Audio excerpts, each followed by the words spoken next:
Well, historic preservation is tourism. When you take an abandoned building and put it back into use and redaptive use in terms of a small business collective here that is providing unique gifts and items, and you can walk in the front door and meet the owner of the building. You won't get this at a shopping mall. You don't get this type of unique experience at a big box retailer. It's really the local entrepreneurial spirit, and they thrive on support from the local community, but the visitor economy wants to see this type of business and experience it as well. We've been from Collinsville our whole life. I knew one day I wanted to preserve this house and take care of it. I know a lot of people aren't going to take and dump the money into it that needs to be done. And we don't necessarily have all the money, we just have all the skills to do it and the energy. So I've been a contractor on and off for the last about 15 years. I work on a lot of historical homes. When it came to this one, I knew that there wasn't many like this around here. It needed to be preserved. It's been part of Collinsville's downtown for the last 112, 13 years.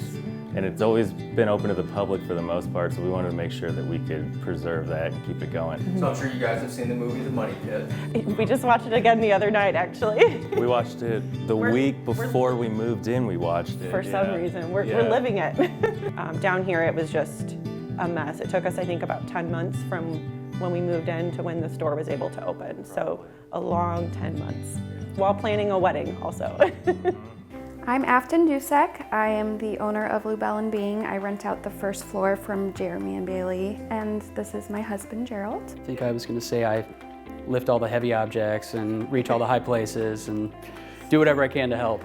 So I started Belle and Being online. We actually had the opportunity to open a small storefront over on Mall Street, over by the old Petite Four.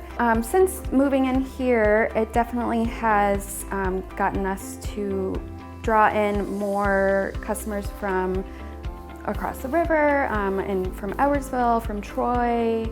We knew it was in a good location, lots of foot traffic. We just saw the potential in it. So it came up probably about a month or so after we purchased the house that Afton had this idea, and we supported it, and it's been a great partnership so far. The longer we were away and then we would come back and visit, the more we appreciated Collinsville and the more we saw the potential here. It's always been in the back of my head that Collinsville has needed some sort of boutique or small business. It's pretty cool to make it happen and to see Collinsville excited about it. It was just so impressive to have a beautiful restored home right here on Main Street in Collinsville.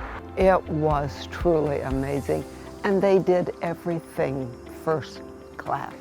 Oh, it was a few months ago. There was a tourism bus, and actually I think they stopped at Uptown Scoops, and then part of them went there, and then part of them came across the street to Belle Being. So it's nice to see, and it's great to see these additions coming to downtown Collinsville. So I think it always takes that first leap, or that first step out on the limb, right, for an entrepreneur to make an investment. And here, that's worked, and it's obviously sparked even more investment, and things are happening here in the Uptown District. Our Facebook page, which it's crazy to think about. I think we have over 5,000 followers now, which is wild, but we post a lot of our renovations. We know that people love this house, and we want to share the renovations with them for them to get to be a part of it. Well, I follow the owners on their social media channels, and I'm intrigued by what they're doing, and so it works. I think to tell the story of the past and how you're bringing the past back to life in a new modern way, travelers like that. They want to be able to feel, touch, smell, look at all these things that you can do, and so that's all about a small business. That's all about the entrepreneurial spirit and sharing that with the world.